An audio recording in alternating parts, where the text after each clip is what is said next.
Hello everyone. आज हम लोग जांतव रेशे अर्थात एनिमल फाइबर्स के बारे में जानेंगे। उसके पहले जानते हैं कपड़े जो हम लोग पहनते हैं वो थ्रेड यानी कि धागों से बने होते हैं और धागे रेशे यानी कि फाइबर से बने होते हैं। रेशे दो प्रकार के होते हैं, प्राकृतिक रेशे या नेचुरल फाइबर्स और कृत्रिम रेशे जिसे सिंथेटिक फाइबर्स, आर्टिफिशियल फाइबर्स या मैन मेड फाइबर्स कहते हैं। उनके एग्जाम्पल हैं नायलॉन, पॉलिस्टर, रेयॉन इत्यादि। प्राकृतिक रेशे भी दो प्रकार के होते हैं, जंतुओं से मिलने वाले रेशे जांतव रेशे जिसे एनिमल फाइबर्स कहते हैं और पौधों से मिलने वाले रेशे जिसे पादप रेशे या प्लांट फाइबर्स कहते हैं। जंतुओं से जो रेशे मिलते हैं उनमें एग्जाम्पल है ऊन जो कि भेड़, बकरी, याक इत्यादि से मिलता है, और रेशम, सिल्क जो कि रेशम के कीट के कोकून से मिलता है। प्लांट रेशे में कई एग्जाम्पल्स हैं, जैसे रुई जिसे कॉटन कहते हैं, यह कॉटन प्लांट या कपास के पौधे के बीज से मिलता है। जूट, पटसन या सनई जिसे कि जूट का पौधा भी कहते हैं, उसके तनों से मिलता है। और नारियल का जटा जो कि नारियल के फल से मिलता है। इसके अलावा फ्लैक्सीड भी होता है जो कि जिसे हम लोग अलसी या तीसी कहते हैं, इसके तने से भी पादप रेशे प्राप्त किए जाते हैं।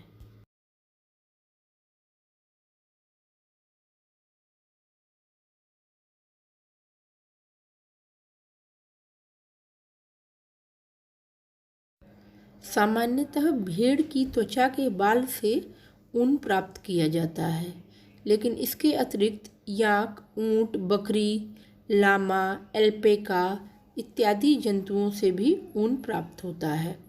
याक का ऊन तिब्बत और लद्दाख के क्षेत्र में प्रचलित है, जबकि अंगोरा बकरी जम्मू कश्मीर के पहाड़ी क्षेत्रों में पाई जाती है, जिससे अंगोरा ऊन, और कश्मीरी बकरी से पश्मीना ऊन की शालें बनाई जाती हैं।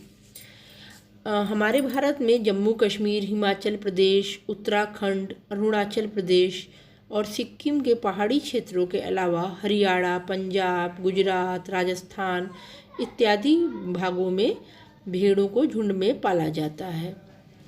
जब दक्षिण अफ्रीका में लामा और एल्पेका नामक जंतुओं से ऊन प्राप्त किया जाता है। भेड़ के बालों से ऊन प्राप्त करने के लिए इन बालों को गर्मी के मौसम में काटा जाता है। ऊन प्राप्त करने के लिए 6 स्टेप्स हैं, जिसमें पहला है भेड़ के बालों की कटाई, फिर सफाई, फिर उसमें से अच्छे रेशों की छटाई, फिर उससे धागा बनाना यानी कताई, फिर उसमें रंग भरना और फिर ऊनी धागा बनाना। पहला स्टेप है भेड़ के बालों की कटाई यानी शिप शीयरिंग, जिसमें भेड़ के बाल उतारने के लिए मशीनों का प्रयोग किया जाता है। सेकंड है सफाई, जिसे कि अभिमार्जन या स्करिंग कहते हैं। इस क्रिया में भेड़ के बालों पर जमी हुई चिकनाई, धूल इत्यादि निकल जाते हैं। यह क्रिया मशीनों के माध्यम से की जाती है या इसे टंकियों में डालकर भी अच्छी प्रकार से धोया जा सकता है। इस प्रकार हमने अभी 2 क्रिया देखी, भेड़ के बालों को उतारना यानी भेड़ के बालों की कटाई शिप शेयरिंग, और फिर उस बालों की सफाई यानी अभिमार्जन या स्करिंग। फिर तीसरी क्रिया है छटाई या ग्रेडिंग। अब अभिमार्जन के बाद जो रेशे प्राप्त होते हैं उसमें से अच्छे रोएदार रेशों को उनकी लंबाई, चिकनेपन और हल्केपन के आधार पर अलग कर लिया जाता है। यह काम हाथों या मशीनों द्वारा किया जाता है। अब नेक्स्ट प्रोसेस है कताई या स्पिनिंग।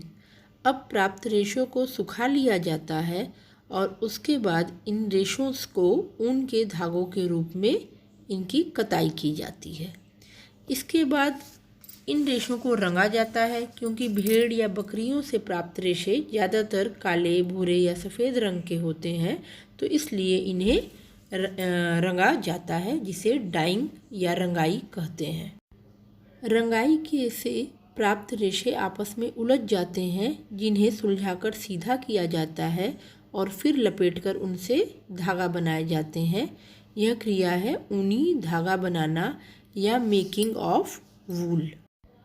जो कारीगर ऊन के रेशों की छटाई इत्यादि का कार्य करते हैं वह अक्सर एंथ्रेक्स नामक जीवाणु द्वारा संक्रमित हो जाते हैं और उन्हें घातक ब्लड डिजीज़ या रुधिर रोग, शॉर्ट्स रोग हो जाता है।